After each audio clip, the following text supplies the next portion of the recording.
Good morning, ladies and gentlemen, and everything in between, which we value equally. This is the best thing that could have ever happened to you. Yeah, it's called Coffee with Scott Adams, and how lucky that you either stumbled in here by luck, congratulations to you, or you're so smart that you know you should come here every day. Either way, it's a great way to start the day. And if you'd like to take it up another notch, yeah, it's possible. I know. It doesn't seem like it could get any better, right? But watch this. It's called the Simultaneous Sip. And no matter how good your day has started, it takes it up another level. I know you won't believe it until you try it yourself. But let's try it. All you need is a cup or a mug or a glass, a tank or chalice, stein, a canteen, jug, a flask, a vessel of any kind. Fill it with your favorite liquid. I like coffee. And join me now for the unparalleled pleasure. The dopamine hit of the day, the thing that makes everything better, including your antibodies. Don't believe me? Watch this. Go. Can you feel your antibodies bristling? They're bristling with power now. The only way you can tell is you feel a little bit extra friction. It's from the bristles. That's science. Well, as Marty Ballartfast pointed out in a tweet today, that Elon Musk was very clever to do a Twitter poll asking people if he should sell a bunch of his Tesla stock. Why was that clever? Anybody? I'll tell you why it was clever. It was clever because he warned the public ahead of time and framed it. He framed it as a citizen trying to pay taxes. How much better could you do? You couldn't do any better than that. Because if he had simply just sold it, and I think he had to, maybe to pay off some obligations from some other tax thing, and imagine if he just sold it and didn't tell anybody. The stock would dive, it would look like he's lost faith, and of course that would be ridiculous, because it's only $5 billion, which is not much for him. But it would have looked bad. But because he did this little Twitter poll, he made us think that the issue was paying taxes. And we all kind of went along with that. It was kind of genius. And if you watch Musk, he's very consistent in understanding the room, able to work the room and work your impressions of the room. Tesla famously doesn't do advertising. They don't do advertising. Now, do me a fact check on that. I think that's true, right? They don't do advertising. Instead, they just make good products that people want to talk about. And then Elon Musk does things that people want to talk about. Every time Elon Musk does something you think is a little crazy and provocative and maybe he shouldn't have done it, if you're not simultaneously thinking to yourself, oh, they don't do regular marketing. They draw your attention in non-traditional ways. Once you realize that, it's a little more transparent what he's up to. Have I told you that I was expecting a hit piece on me? Because it's the political season starting to heat up again as we get to 2022. So how many thought my prediction would be good, that there would be a hit piece on me? Well, yesterday on Twitter, a journalist for SF Gate, so this would be a local left-leaning publication, asked if I would like to be the subject of a profile. A profile. Do you know what it means when a journalist asks somebody who talks about politics if they can do a profile on them? Well, I'm sad to say that I used to be dumb enough to fall for this, and did. And when I say used to, I'm not talking about when I was in my 20s and I didn't have much experience. I'm talking about I fell for this trick 4 years ago. I fell for this with Bloomberg. So Bloomberg had a journalist who said, hey, we want to do a big feature piece profile on you. And I thought to myself, wow, Bloomberg's a pretty big publication, and they want to do a feature piece on me. This will be great. I can mention my website and sell some books. This couldn't be better. That wasn't 2 years ago. No, that was like 2017, maybe? Somebody do a fact check on that. The Bloomberg article on me, 2017, I think. No, was it before the election? 2016, maybe. Anyway, the point is that Bloomberg clearly was playing on the Democrat team, clearly sent somebody to take me out, did not count on me retweeting it because I'm a little bit anti-fragile, meaning that the more you attack me, the stronger I get. And I don't think they quite counted on that. And so indeed, my profile went up instead of down. But they took a run at it. They took a pretty good run at it. And if you were to Google my name, the fake news industry would put their article at the top. So if you do a search for me, now I don't know if it's still the case, but if you did it on Google and you did it, March 2017 is when the Bloomberg article was. But if you did a search on that today, I don't know if it'd still be there, but during the election, it was the top result. So if anybody saw something I said and said, I better check out this guy, see if I should listen to more of what he says or not, they would have seen that top result. It was just a hit piece. I mean, just a ridiculous hit piece. So when the SF Gate asked if they could do a profile piece on me, I, of course, said, thank you, but no thank you. So they're coming. They're coming. Now, this won't be the last one. And I would expect that at least somebody will write a piece without my involvement. It's far more credible if you can get the topic of your hit piece to be part of it, which is what I used to fall for. Oh, I think this will be good. I'll just say good things, and then that's all they can write about. Nope. They can just make up anything they want. And they do. All right. Here's more on my theme that Democrats uniquely don't understand human motivation. Every time I give you one of these examples, put it in the bin in your brain with the other examples of Democrats not understanding human motivation. It's the problem with all of their stuff. All of their policies have the same hole. The humans don't act the way they hope they do. Conservatives typically get the human part right, consistently. Now, it might look like the conservatives are being more cruel because they can be more harsh in their worldview, but it's because it works. There's no other reason. The only reason is because it works, and the other things don't work. I'm almost positive that if you could find out that, let's say, socialism worked, I don't think you could prove that, but let's say pure socialism, not the little bit like the Europeans do. But if you could prove that pure socialism actually worked, I think you could convince conservatives too. It's just that it can't be proved, because it doesn't. And it violates everything you know about human behavior. But here's a new example, and Greg Gutfeld tweeted this about CNN's coverage. So the subject was the Rittenhouse trial, Kyle Rittenhouse on trial for self-defense that they call murder. And the Chiron on CNN, and Don Lemon was on there with two other people, the Chiron said, conservatives embrace, celebrate white vigilantism. What? Is that the most unaware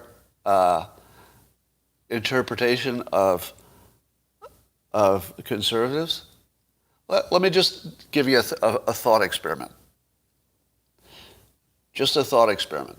Imagine that Kyle Rittenhouse had been black, and then imagine that exactly everything else was exactly the same, and that the people he shot were 3 white people, just like Kyle Rittenhouse. How would conservatives see this? Do you think the conservatives would say, oh, wait a minute, I didn't realize that the shooter was black, and now self-defense doesn't matter, and I don't like the Second Amendment anymore? Are you kidding me? Are you kidding me? See if I'm wrong. I believe 100%, not even 99, I believe 100% of conservatives would say, under the same facts, right? The facts have to be identical. I think 100% of conservatives would say, yeah, that's still self-defense. That's still self-defense. I'm looking at your comments, and you're all agreeing with me, right? So anybody who has even a little bit of understanding of the conservative philosophy, there's no question about this one. And to imagine, as CNN does, to imagine in their usual, mind-reading way, to imagine that conservatives are seeing this to be about race. This is so not about race. Well, let me ask you something. If a conservative sees an issue, it involves a gun, and it also involves race, which one's bigger in their mind?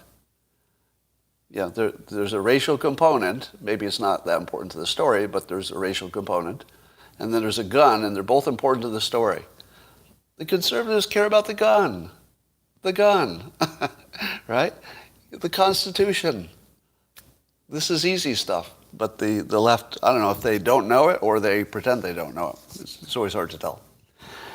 All right, so as Greg Gutfeld pointed out, the CNN has for months, if not years, cheered on the violent protests, the Antifa, the BLM, and in direct language. Chris Cuomo said directly that, who said riots have to be peaceful? Essentially supporting the fact that some forms of protest are going to get a little violent. And then when the most obvious thing happens, which is you rail against the police forever and you defund the police and you say, yeah, it's fine to have these peaceful protests that are actually violent, how did you not think a vigilante would appear? Before Kyle, did I not tell you that vigilantes would appear? Now, I don't think he was a vigilante. So first of all, don't buy their frame, because he wasn't a vigilante or anything like it. But I did tell you the vigilantes were guaranteed, and I don't think Kyle's one of them, but he's getting thrown into that group. So it should have been predictable that somebody would, you could call him a vigilante, but I would call him just a patriot who maybe made a decision that shouldn't have been made. But certainly his intention was in the right place. It looks like it to me.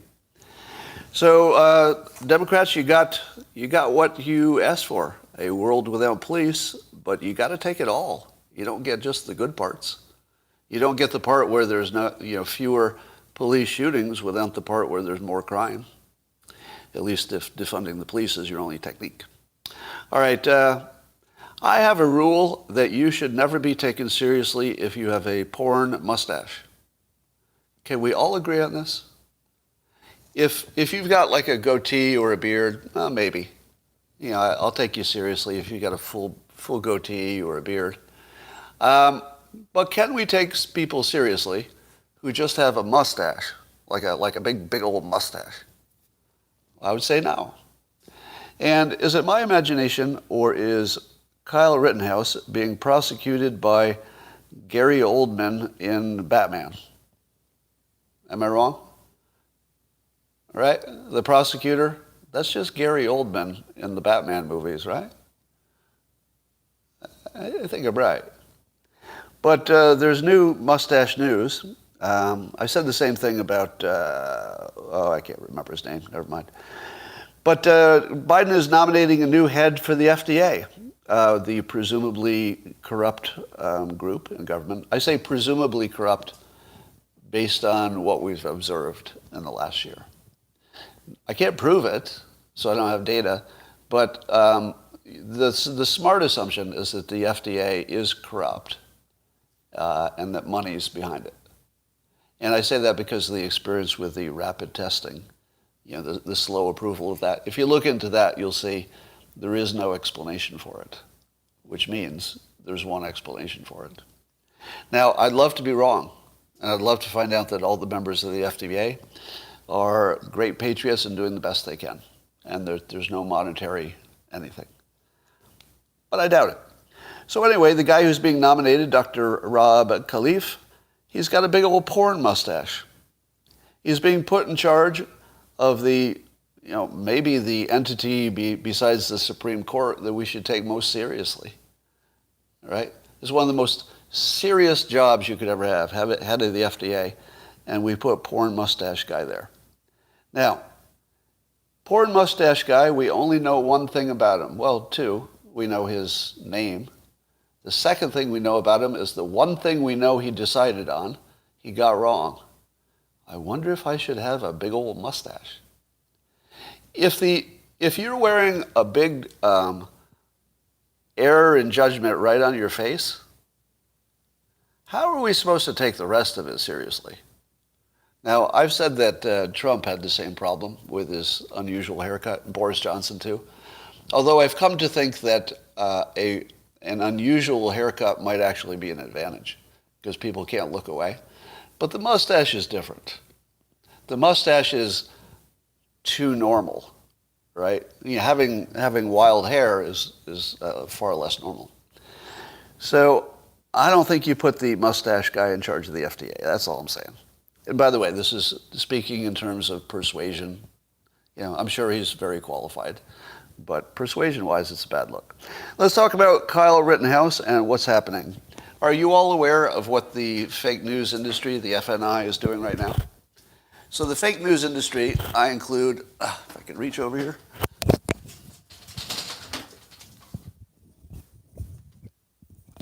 Hold on. Audio problem. So the FNI, or fake news industry, that I include the social media networks in part of that. This is the play they're running on the country right now, which is there are several narratives that can come out of the Rittenhouse trial. One of them is white supremacy, even though there's no white supremacy anywhere in the story. There's no white supremacy anywhere in the story. There's nobody who was one. Nobody did anything racial. It was something that white people did to each other. No trace of white supremacy. But the narrative is that the country is full of white supremacy. So Kyle is being tied to this. Biden even called him a white supremacist, which he should be sued for, if not lose his job. Biden, that is. He should lose his job for that. He should be kicked out of the presidency for attacking a citizen and not even correcting it. I suppose if he'd corrected it, if Biden did, I'd be willing to say, that was just a terrible mistake. But you don't want to lose a president over it. Not correcting that Biden called this young man a white supremacist with no evidence whatsoever that was the case. You need to be fired for that if you're the president. That should be the end of it. They should just walk you out of the office. They should put your shit in a box and get out of the office because you are embarrassing the country. At that point, you're so far from the let's say the culture of the United States and what is right and what every single person thinks is right. You need to go, all right? And being mentally incompetent, that's not good enough. You need to be out of that job right away. Here's something that Trump never did: attack voters. He never did that, right? He attacked people who attacked him. That's different. But he didn't go after like an individual in the news and call him something like a white supremacist. I mean, that's so far over the line. That should be immediate, lose your job. Anyway, the other narrative is that white men are bad, of course, so there'll be more of that. He's a white man. Look at all these white men doing bad things. The other narrative is about guns, gun control. Hey, if you have guns, people are going to get killed, blah, blah. And then there's the unequal justice one, which will pretend that this case is like other cases where there's a black defendant. Is this case anything like any of those other cases? It's so we're seeing it in the comments on Locals. These cases are all unique. There are no two of these cases that should be compared. And the moment you make an analogy of these cases, you've abandoned all rational discourse because they're just different things. There's nothing in common with them. So here's the play. the CNNs and the fake news industry of the world will push these narratives, which will cause riots and conflict and lots of things to talk about. That will get them lots of clicks, and they will make more money, and it will increase their political power. Now, you can see this, right? You all see this forming? Because now that we've seen the cycle enough times, you can see it early. I feel like there was a time we wouldn't have noticed this, right? There was a time you wouldn't have really known this was going on, but now it's all transparent. I don't think they try to hide it anymore because it's clear that they don't need to. They can just do it right in front of you. There's no penalty. All right, so let me talk some more about Kyle Rittenhouse. How many of you who watched it think he was fake crying? This will be an interesting question. I'm very interested in your answer to this. How many of you think he was fake crying? I'm seeing all no's on locals, and on YouTube, I'm seeing nobody thinks it was fake. 50-50? Somebody says PTSD. Well, I saw LeBron James mock Kyle Rittenhouse because he thought it was fake crying, obviously, and he said there's no tears. Now, if I told you there were no tears, I don't know if you noticed, but I looked at it again, I didn't see any. If there were no tears, was it real?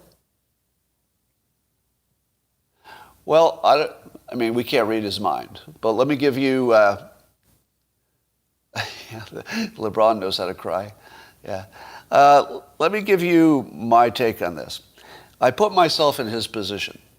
Suppose you were Kyle Rittenhouse. How would you feel about the fact that you took 2 lives and you were being blamed as a murderer and a white supremacist in public? How would you feel about that? You'd feel really shook. And I think the word that captures it best is shook. PTSD maybe, but just shook to your core. Now let me ask you the second question. Do you think he's sad that he shot those motherfuckers? Nope. Nope. Why would he be? Would you be? Would you be sad that you killed those particular people in those particular circumstances? I wouldn't be.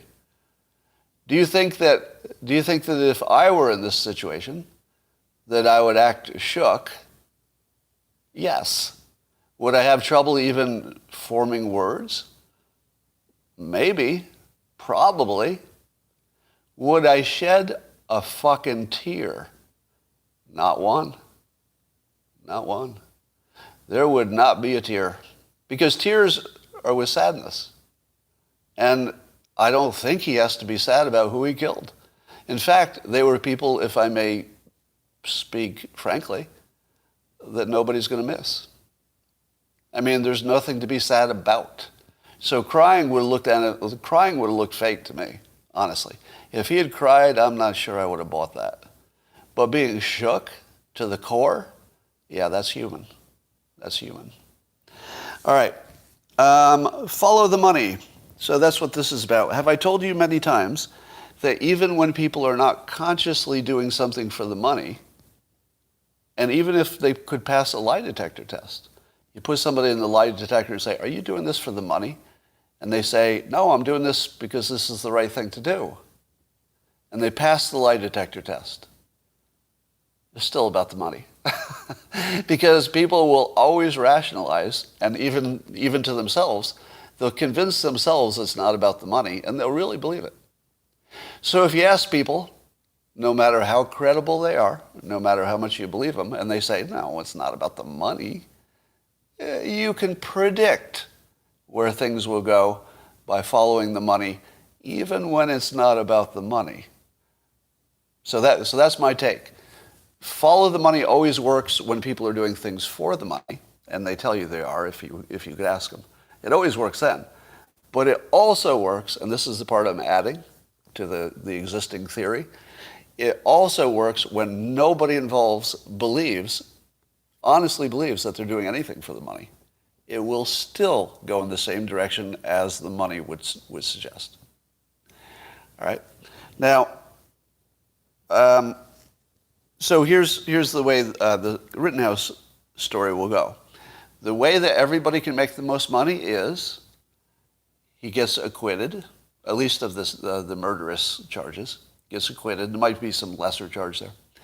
And then there are riots, and then the fake news industry gets everybody riled up, and there's lots of clicks, and then everybody gets money. If you took the CNN analysts and put them on a lie detector, let's imagine that lie detectors work. In truth, lie detectors don't work. You all knew that, right? Lie detectors are fake technology. That's why they're not allowed in courts, because they don't work. But if people think they work, you can learn things, because people will act. Anyway, there's a longer story about that. But imagine, hypothetically, that there was such a thing as a lie detector that actually worked, and reliably. I'll bet you could put all the CNN staff on it and say, are you doing this for the money? This is really about the money, isn't it? I'll bet every one of them would pass the lie detector. No, it's not about the money. I wouldn't do that. It's about the news. But the predictor says follow the money. So it's definitely going to go to acquittal, because that's where they get the most money, because that would be the most outrage. And so here's more on that. So CNN was trying to make a story out of the judge, which now they're going to paint the judge as a white supremacist. And there's no evidence of that either, right? Of course. But they're going to make him look like he's part of the problem. And I guess he made a joke about the Asian food might be delayed because of the supply chain problem. And he was obviously making a joke. And CNN is saying that some Asians were offended by that, because it makes it seem as if the supply chain problem is the fault of Asians. What? What? I'm pretty sure there's such a thing as Chinese food. Now, he said Asian food because maybe it wasn't all Chinese. It could have been, Vietnamese or whatever. But if you say a joke about maybe your food didn't come because of the supply chain problem, that's saying that the people who make the Asian food are victims of the supply chain. He's saying that the Asians, like all the rest of us, might be victims of the supply chain problem. There's literally no fucking thing here about them causing the supply chain problem. Oh my God. There's literally nothing here. Now, there were some activists in the Asian community who made a thing of it, but I don't think that needed to be reported, because activists will take any reason to connect to the headlines to make their case. So I don't think you can listen to the activists in a story like this. But really, CNN, do a little bit of filtering. A little bit of filtering. That blows my mind. And then here's another. This headline is on Twitter. Twitter puts their own little. They call out different stories on the right-hand side of the web browser version. And here's what they said today. Overwhelmingly white juries will decide both the Kyle Rittenhouse and Ahmaud Arbery cases. The system is imperfect, legal experts say. Now, do you see what they're doing here? They're making you try to think that the Kyle Rittenhouse case and the Ahmaud Arbery case are equivalents, right? They don't say it, but that's the clear suggestion that these two cases have something in common. And they don't. They really don't. Now, why do you imagine that overwhelmingly white juries are the ones that got picked in both cases? Why do you think that is? I don't know. I don't know. But certainly both don't all the attorneys have the same amount of challenges? Am I wrong? Don't you have exactly the same amount of challenges if you're the prosecution or the defense? So the jury is whatever the jury is. I mean, it's not because they picked it that way. I mean, they might try, but there's a limit to how much they can game that system. So, of course, just framing the story in this way, and by the way, I think this is a good question, don't you? It's a perfectly good question. I think you should be asking questions about the racial composition of your juries. So there's nothing wrong with the question, and I don't think we should ever take our eye off of that. It's useful. We should keep an eye on it. But it shouldn't be the one factor, right? It shouldn't be the one factor. And when you frame the story like this, you're just playing to the narrative that this is a racial thing in which it wasn't. All right. Apparently, some progressives are just learning that Kyle's victims were not black, because there's some tweets where people are saying, wait a minute. This whole time you're telling me that he didn't shoot black people? That's actually what a number of people in the left community believe. They've watched this story all these months and months, and they thought the victims were black. Sorry, I said victims, didn't I? Good catch. That's a good catch. The victim was Kyle. Kyle Rittenhouse was the only victim in the story. The others were people who had bad things happen to them. But the victim of the crime was Kyle Rittenhouse. Okay, thank you for that correction. That is a good correction. So apparently progressives are just learning that their bubble is not getting real news. And I saw some compilations of tweets to that nature. And so I tweeted that, and I said to progressives, after you find out that you've been lied to about Kyle Rittenhouse, go Google this phrase, "find people hoax," the find people hoax. Do it first on DuckDuckGo, and then do the same search on Google and compare them. And then I advised them to wear a hat, because their head is going to come right off. Now, I was asked, why is it that I keep going back to this find people hoax? Like, why am I so obsessed with this above all other things? And the answer is, it's the tent pole hoax. Do you know what a tent pole refers to? So the tent pole is the biggest pole that's the most important one holding up a tent, let's say a circus tent situation. If you can take the tent pole out, it doesn't matter how many other smaller poles there are, the tent's going to collapse. So on the find people hoax, I've been using the Andre Agassi strategy. Now, Andre Agassi had a strategy playing players who usually were lesser players, but sometimes not so much. And usually everybody you play has at least one strength, but they might have also at least one weakness. Let's say the backhand is a weakness and the forehand is a strength.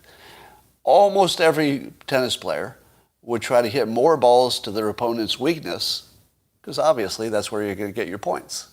You hit to their weakness, not to their strength. Andre Agassi did the opposite. Now, probably not every time, but it was one of his big strategies was he would go after their strength. Do you know why? Because their best shot is their tent pole. If he goes to their tent pole shot, let's say it's the forehand, they've got a blistering forehand, and they hit a blistering forehand, what happens to the confidence of both of you? Not much change. Not much change. Because you expected the person to have that blazing forehand. You expected him to make some points off it, and that's what happened. So your expectations were just about where they belonged. But what if Andre Agassi can win 2 points? Well, then you think, oh, crap. My best weapon doesn't work against Andre Agassi. And it could be he just got lucky.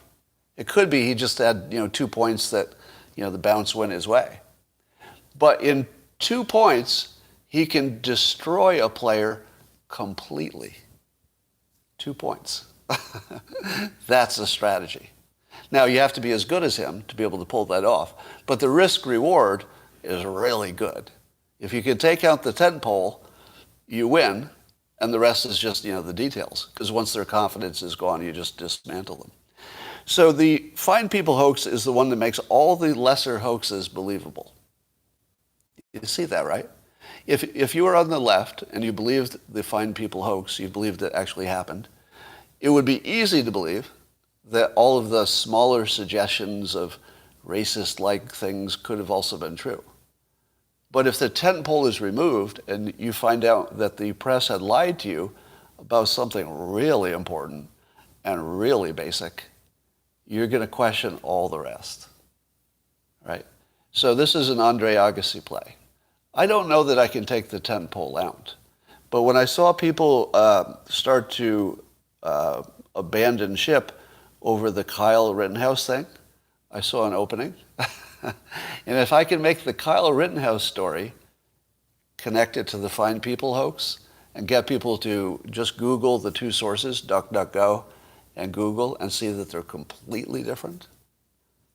One says it's a hoax and one says it's real. I'm pretty close to the tent pole. Now, if you also noticed, if some of you have been watching me now for years, actually, going after every suggestion about the Fine People hoax, I go after it pretty hard on Twitter. And have you noticed that the replies have changed a lot since the beginning? Remember in the beginning, I'd say it's a hoax, and I would just get slammed by people saying, it wasn't a hoax. We saw it with our own eyes, heard it with our own ears. Now, I still get that, but one or two, right? And they get slammed by the other commenters who just show them the transcript and slap them down pretty hard. So at this point, that Fine People hoax tent pole is in jeopardy. I'm not going to predict it'll come down, but this is the closest it's been to being wobbly, and it is what I'm going for. Because I don't think I can make any progress chipping away at the lesser poles. I'm going for the tent pole. If I take out the tent pole, it's all over. So that's the strategy. All right, Biden's got some fake news about him. He was talking about Satchel Paige, who had been a member of what was called in its day the Negro League for baseball. Now, that's what it was called in its day. So in its day, it wasn't considered an insult because the folks who were on the team used the same language. Didn't mean anything back then. So when Biden was making reference to Satchel Paige, he said he was a great Negro player, and that he clarified that he was talking about the Negro League, and that he was a player in that league. Now, of course, the right took that out of context immediately and says, hey, he's calling black people Negroes, and therefore he's really a racist. Now, do you think there's even one person on the right who actually believes that this is some kind of racist talk? I don't think so. I don't think there's even one person who thinks this is racist. But I think the right is having fun with it because it's so similar to what the left does to the right. So I think people are pretending as if they're gotcha, because it's the same game that's played in the other direction. So I think it's fair. It's sort of fair game, you could argue, to take this out of context just to make the point. But correct me if I'm wrong. There's no conservative who thinks this is racist, right? He just was referring to a historical language. Yeah. Alinsky says make them live by their own rules. Yeah, it's a good strategy. It's a good strategy to attack it like it was as if it were true, but it's very much not true. All right. This is a story from the AP. And here's a story that you'd have to be deep in the bubble of news bubble to read this story and not have the reaction that most of you are going to have. All right, listen to this. This is actually a quote from an AP story today. This is mind-boggling. It says, one of the nation's two major political parties appears increasingly tolerant of at least some persistent level of violence in American discourse, or at least willing to turn a blind eye to it. Which party are they talking about? Is that a reference to Democrats or Republicans? Because it's one party. They say one party. All right, let me read it again, and you tell me this is Democrats or Republicans. One of the nation's two political parties appear increasingly tolerant, or at least to at least some persistent level of violence in American discourse, or at least willing to turn a blind eye to it. This is written as if anybody can see It's obviously we're talking about the Republicans and January 6th. And, and related conversation, I suppose. Now, how could you be blind to the fact that the entire left has been cheering on riots for years? And that even political members like, Maxine Waters is saying you should go, harass people in public, harass politicians in public. And even, Chris Cuomo saying, that, who said riots need to be peaceful? How in the world could your readers be so dumb as to think that it's the conservatives who are tolerating a little bit of violence? How could they possibly think that? Like, you would have to be so deep in the bubble that it's just shocking that that's even a thing. Anyway, here's a persuasion tip. Trying to change somebody's mind directly almost never works. So if somebody says X is true, you say, no, it's not. And even if you show all your sources, it doesn't matter. You're not going to convince anybody of anything, most of the time. But sometimes you can trick people into discovering the first clue on their own. And if they find it on their own, then they can change. So here's a persuasion tip. Don't just say you're wrong. Give them some breadcrumbs and see if they can find the path there. So you notice I said do search on DuckDuckGo and then search on Google, because if I told them what was there, it wouldn't work at all. They have to have the feeling that they found it out on their own. So I'm giving them the opportunity to generate a feeling that they learned it on their own by searching for it. Right? That's your persuasion tip of the day.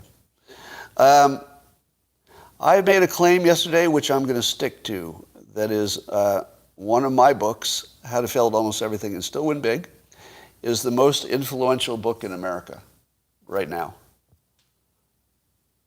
True or false? And by the way, this is not hyperbole. This is my actual honest opinion. Based on all the feedback I'm getting and the influence I can see on other books, etc., the most influential book in the country, I don't know about other countries, but in this country, is my book, How to Fail. Because systems over goals has taken over. I mean, pretty much it's almost universally understood. The talent stack idea you see everywhere. And the number of people who have read the book and changed their lives is through the roof at this point. If I asked you in the comments how many people read that book and lost weight, have anybody seen me do that? Oh, let me do it here. I'll just prove this. I know the people on Locals have seen this before, but for the people on YouTube, how many people who read my book, How to Fail at Almost Everything and Still Win Big, either had a big win in business, economically, or a big win in fitness? Big wins in fitness or economics? Now watch the comments. It's a lot. It's a lot. Yeah, I could read them to you. Changed my life. I lost weight. Fitness, both. Economics, yes. Health. Name one other book that could do that. I've never even heard of it. I've literally never heard of any book that's done this. Have you? Now, there are lots of books that have great stuff in them. For example, back in the day, there was, The 7 Habits of Highly Successful People. But that sort of aged out. It was great. 12 Rules. I would argue that my book is far more influential than the 12 Rules, as good as those are. Now, somebody said to me, Atomic Habits is sort of based on my book, or at least part of it is. And the author will tell you that, by the way. All right. I actually feel bad for Scott. Well, don't. We'll make you go away. All right. So the reason I mention this is, shouldn't it be taught in schools? I feel like something like this should be taught in schools because it's already proven itself as directly useful to everybody's life in the most important ways. I was asked to defend my statement that it's the most influential book in America because somebody said, no, I think that's the Bible, Scott. Duh. I think the Bible has you beat. Does it? Does the Bible have me beat? Now, I'm not saying my book is more important. I didn't say that. I'm saying it's more influential. Have you ever tried to convince a Muslim to change to Christianity by giving them the Bible? Works sometimes. Sometimes. But in general, it's not going to change your religion, is it? And I would argue that by the time you come to the Bible, most people are already convinced. It's sort of additional to it. And I would say also that the Bible is, do a fact check on this. Isn't Christianity shrinking in the United States? Fact check me on that. Is Christianity growing or shrinking in the United States? I think it's shrinking, right? Shrinking a little bit. And are my ideas growing or shrinking? They're growing. Right? So I'm just being provocative. Nothing should be compared to the Bible. There's some things that nothing should be compared to. Don't compare anything to, the Holocaust. Don't compare anything to Hitler. Don't compare anything to the Bible. They sort of stand alone. So I'm just being provocative when I say that. But it is the most influential book in America, I believe, at the moment. There's a politician who's trying to get medical schools to beef up their curriculums for teaching nutrition so that the medical professionals could train their clients in nutrition, and there would be, gigantic benefits in health. What do you think of that idea? What do you think of the idea of better training? And it wouldn't be a law, it would just be some kind of recommendation, I guess. Do you think that would be good? To better train doctors on nutrition? I feel like it's a total waste of time. Correct me if I'm wrong. Is there anybody who doesn't know how to eat right? Really? Because I don't know anybody who's overweight who doesn't know why. They just look at their plate. Oh, look at my plate. Oh, here's why. It's right there. Do you think there's anybody who doesn't know you should eat less cake? Maybe a little more sushi? Something like that? I don't know that a doctor is even the right person.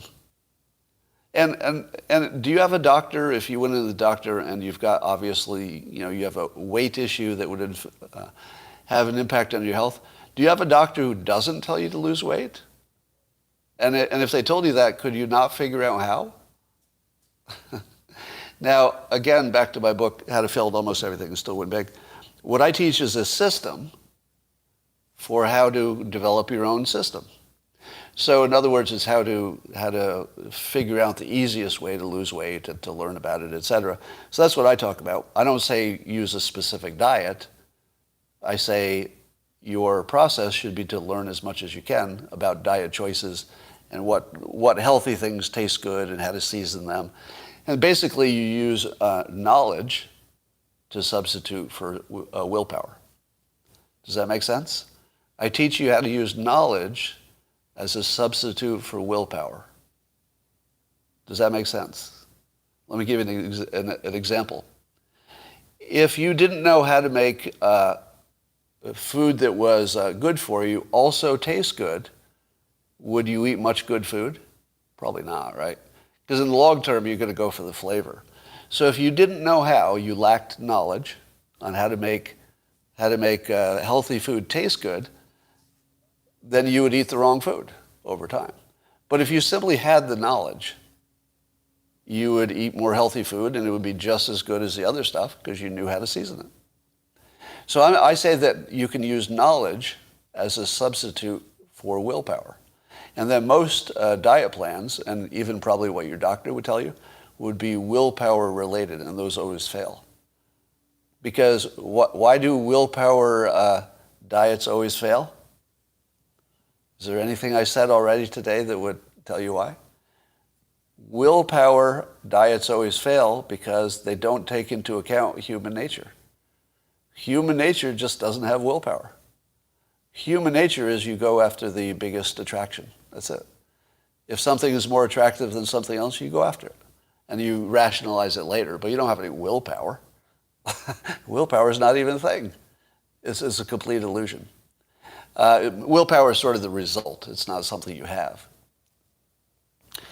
So, if you simply knew that, let's say, eating pasta was a little bit better for you than eating a white potato, and you like them just as much, then the knowledge that the pasta doesn't spike your glycemic index as much as the potato does, if you just had that knowledge, you could use no willpower whatsoever and just say, oh, well, I like them both the same, I'll have the pasta. Knowledge is a complete substitute for willpower, also because willpower doesn't exist. All right. So I think that instead of having doctors tell people about nutrition, which I think would just be redundant with what people already know, that my book should be required in schools, because people who read my book lose weight because they're not using willpower to do it. I take willpower out of the equation. All right, so that's the good way to teach nutrition. All right, here in the category of can you believe this person got elected to office? Do you know Representative Jayapal? I may be pronouncing that incorrectly, which I do not mean any disrespect by, but Jayapal, representative. Anyway, here's what she actually said. This is an actual quote. I swear to God I'm not making this up. She actually said what I'm going to tell you. Quote, she said that her constituents are, quote, are not talking about inflation, by the way. They're talking about, hey, I don't have enough money in my budget to pay for the things I need to pay for. What? They're not worried about inflation. They're worried that their money won't go that far. I don't even know what to say about that. Like, normally when I read the news and somebody's being dumb, I'll add something to it to, round out the story. There's nothing to add to this. This one you just look at and you go, how did she get elected? Anyway. I saw that in a Joel Pollack tweet. Anyway, Thomas Massey tweets, in response to a FOIA request, the CDC literally just admitted they haven't documented a single case of an unvaccinated individual with natural immunity spreading the virus. So in other words, the CDC does not have one documented case of somebody who got the virus, recovered, and then somehow spread it later. Which, certainly asks the question why people with natural immunity don't have the same rights as the vaccinated. Now, the fact that the CDC does not have that documented, does that mean it doesn't exist? Does that mean it doesn't exist? Because I'm not sure that's the same exactly. So I'll just put a little yellow flag on this one. It could be a really good point that would lead us to some deeper knowledge, or it could be that maybe the CDC just, I don't know, saw some studies, but they didn't document it themselves. I don't know, something like that. So I'm not sure this means what we think, but it's certainly a flag. So here's something to make you lose all trust in your government, if you haven't already. So you know about the FBI raid on Project Veritas, right? So the Project Veritas guys were raided by the FBI quite aggressively. And over nothing, as far as we can tell. I mean, it was over Biden's daughter's diary. But when you hear what Project Veritas did with the diary, oh, here's something really clever. I forgot to tell you about this. So Project Veritas is given this diary. Apparently they didn't steal it. Somebody gave it to them. And they could not verify that it was real. And therefore decided not to use it. Do you hear that? The people most reviled for being, illegitimate by the fake news industry, they wouldn't publish this because they couldn't verify it was real. Think about that. Okay, but here's the best part. Here's the best part. So then, apparently Project Veritas offered to give it back to the Bidens, maybe to the rightful owner, I think to the rightful owner, through an attorney. And the attorney said no and did not accept it. But also didn't debunk it. Oh, actually, I don't know if they accepted it or not, but they didn't debunk it. Do you know what that is? That's how Project Veritas confirmed it was real. They confirmed it was real by giving it back. How clever is that? Because if they had said, oh yeah, that's ours, we'll take it back, then it's confirmed.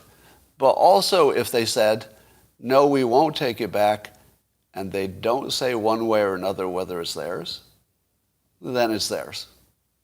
Right? Think about how clever that was. He actually confirmed it by giving it back, or attempting to give it back. And whatever the response was would be the confirmation. It's really clever. So now that you know that Project Veritas did this, and you also need to know that Project Veritas was suing the New York Times over some, alleged wrong statements about them. And now we find out that, I hope my story is not lost here. And now we find out that from Harmeet Dillon, who's an attorney, I guess she's an attorney for Project Veritas and other things. And suddenly the New York Times gets tipped off by the feds about, so what are the odds that the New York Times would be getting sued by Project Veritas, and then the feds would tell the New York Times almost immediately about the raid on Project Veritas? So in other words, there's a New York Times connection with the feds that is very disturbing. So that's the story. And it doesn't seem to be for the benefit of the country, right? It's not like they're both patriots. It looks like something super weaselly is going on here, and massive corruption. Here's my mystery of the day. Bill Gates said that vaccines only, quote, slightly reduce transmission. To which I said, wait, what? The official story is that they greatly reduce transmission, like a lot. Not like 20%, I'm talking like, 800% times. We're talking about a lot. But Bill Gates, who I would imagine is one of the most well-informed people in the country and smart, seems to believe the opposite of the official story. Why would that be? I don't know the answer to that, and we can't read his mind, but let me give you some more on this story. So then when I asked that, somebody sent me a study that seemed to indicate, but from September, they indicated that there was no correlation between vaccination rates and lowering transmission. So there's an actual study of different countries, and they look at the vaccination rates, and they say there's no correlation. The more vaccinated you are, it doesn't seem to have any impact on transmission. So is Bill Gates right? So he says so, and he's pretty well informed. And there's this serious study of a number of different countries that showed there was no correlation. And that would indicate exactly what Bill Gates said, that the vaccinations don't reduce transmission. Do you think that's the whole story right there? Do you think I'm done? Nope. Because it took about a minute for Jason Lewis, who is also a medical researcher, PhD, smart guy, knows what he's doing, and he does medical research, so he knows how to do this stuff. So he looks at it, and basically he shows you the data that is exactly the opposite. Right? In the United States, for example, and the other thing said that in the United States there was also no correlation. But according to Jason Lewis, who seems very credible, at least as far as you can tell on Twitter, shows us the data that is the opposite. It's the exact opposite and strongly the opposite. What do you think of that? So what is true? We've got one study that we can't verify that says there's no correlation. We've got another study that says, oh yeah, it's really strong. Here it is. Well, let's say a few things about the study that said there's no correlation. Do you think that anybody can compare countries, different countries, and determine that one variable in that country worked? It's not a thing. If you wanted to find out if the vaccinations were reducing the spread, you would need two countries that are exactly the same, not sort of similar in your mind, but exactly the same. One with vaccinations, one without. Then you might have something, especially if you did multiple countries with multiple scenarios like that. But if you're just looking at an apple and an orange, which is what any two-country comparisons are, because there's lots of stuff different in every country.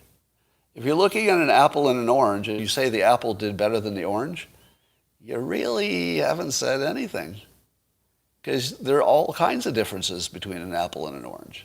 And why are you picking out one variable and imagining that nothing else is changing? Let me give you a hint of what else could be wrong. Do you think there's a correlation between how vaccinated a country is and how aggressively they test? There is, right? Probably the most advanced countries with the best healthcare systems, the ones who would vaccinate the most, probably also have the best testing. So if you test more, do you find more? Of course you do, right? So you should expect that the more vaccinated you are, the more testing you're doing too, and you should have the most cases where there are the most vaccinations, because they're looking for the most cases, right? Doesn't that make sense to you? All right, here's another one. How many of you had this experience? After you got vaccinated, you changed your behavior to riskier behavior. Anybody? I did. Did anybody change their behavior to riskier behavior after they got vaccinated? Yeah, look at the yeses, right? There's still some no's, but it looks like most people did. I did. Let's say you had been single. If you had been single and you were unvaccinated, do you think you might sit it out and say, I don't even think I'm going to date? Now let's say you get fully vaccinated and you say, I'll only date somebody who's fully vaccinated. Well, then you're going to go nuts, right? Because you're going to say, well, that's close enough. I got the risk down to where I want it. I'll do that. So the other thing is where people are most vaccinated, they should also be the least cautious. How do they calculate that in? How about this? And do the places that have the most vaccinations also drop the restrictions? Well, of course. Of course. Because if the vaccination rate gets high enough, it's harder to keep all the restrictions on. So there's that too. All right. So I don't believe that Bill Gates is necessarily right on this, and I'm going to take a stand against him on this question. Now, remember I taught you that if I sort of make a statistical argument, it doesn't mean I'm wrong if it doesn't happen. It just means that that's how statistics work. So here's my thinking. Here are the parts I think we do know about the vaccination. It makes it far less likely that you'll get it in the first place. True or false? Would you agree that being vaccinated has a big impact on whether you get it in the first place? I'm seeing some differences of opinions. So I think separately from the infection rate, I think that we do know that you're less likely to get it. Now, so vaccinated, you're less likely to get it. Do we also know that it will clear up faster if you're vaccinated? In other words, if if a vaccinated and unvaccinated person get infected at the same time, won't the vaccinated person recover in, say, half the time? I think so. So I would say that common sense, which is, often wrong, and logic dictate that if fewer people are getting it and they're having it for less time, even if they had the same viral load, vaccinated people would spread it way less. Even if they had the same viral load, because they have it for half the time, and they only get it maybe 20% as often. So I would say this is one of my opinions that you've got to put a really big question mark on, because I have a question mark on my own opinion. I could easily be convinced in either direction at this point. I could easily be convinced. So something to watch for. John Kerry is giving China a pass. He's the main climate guy, so he's not making trouble in China about the Uyghur situation, ethnic genocide. And so I tweeted that Hitler's biggest strategic failure was not making Germany's economy essential to the world's supply chain before he embarked on ethnic genocide. But China did it right. If you're going to do ethnic genocide, you need to make the world dependent on you first, and then they'll let you do it. So I always thought that never again was not just specific to the Jewish community. I suppose it is, though. I mean, when I see this happening, I guess the never again is just for the Jewish community, because it's happening. There's an ethnic cleansing going on right now. So you can't say that didn't happen again, because it's happening right now. And John Kerry doesn't seem to care as long as China has a supply chain. All right, speaking of the supply chain, Joshua Steinman, who you should follow on Twitter also, expert in cybersecurity as well as other things, he said he used to coordinate, under Trump, he coordinated the U.S. supply chain policy when he was on the National Security Council.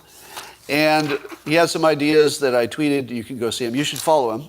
Joshua Steinman, Steinman, and you'll find him easily. And he was talking about creating American manufacturing hubs. So in other words, you pick a region that's the perfect region, transportation-wise and energy-wise, and you just build all the parts for, let's say, microchips. Or some other zone might be, the full supply chain for some other industry. And apparently, it works in some Asian countries, and it's just a good model. But I don't know that we have anybody in this country who could organize something like that. Maybe we need more of a totalitarian government to pull that off. I don't know. But it's a good idea, and we should try to study a subject first. Scott. James, let me talk to you. James. First of all, if you and I, so James says, try to study a subject first, Scott. Number one, James, the odds are I know more about these topics than you. The odds are you're wrong, and I'm right, and it makes you think I didn't study enough. Why do I say that? Because that's my usual experience. Doesn't mean I'm right all the time. But the only reason I get to do this is because I'm right more than most people. So statistically speaking, if I didn't know anything about you, I would say I'm probably right, and you're probably just wrong, and it looks like I'm wrong because we disagree. Number two, try to understand what this live stream is. If you came to this live stream for science, well, you're pretty dumb, because this isn't science. If you came to this to see what questions the public has, because the fake news is not giving them everything they need, this would be a good place to come. Because I try to approach the news like a consumer. I'm not trying to approach the news as an expert.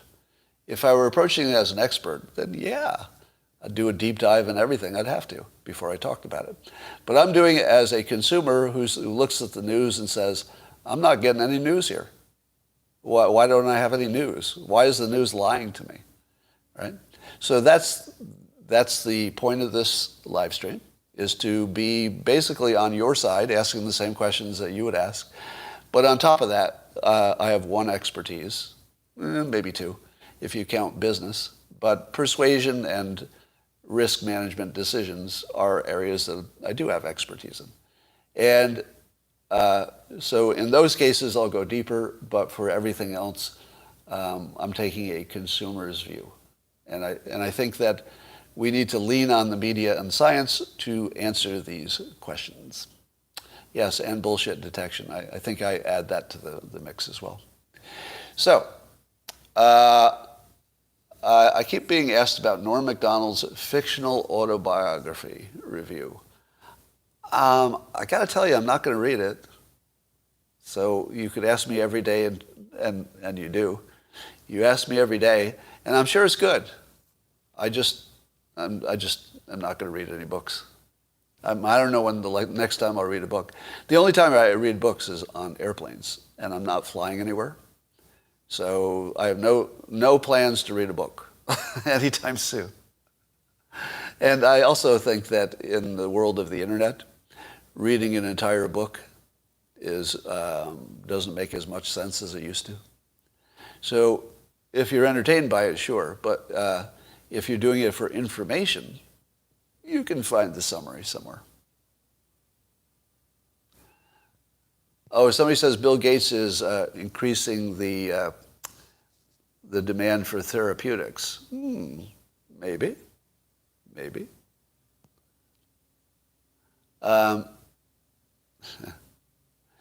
Yeah, there have been years where I wrote more books than I read. I don't know if anybody could say that besides me. Audible books are still good, yeah, especially if you're doing something, if you're exercising. All right, that's all for now. And, I ran long. Yes, I ran very long. All right, I'll talk to you tomorrow.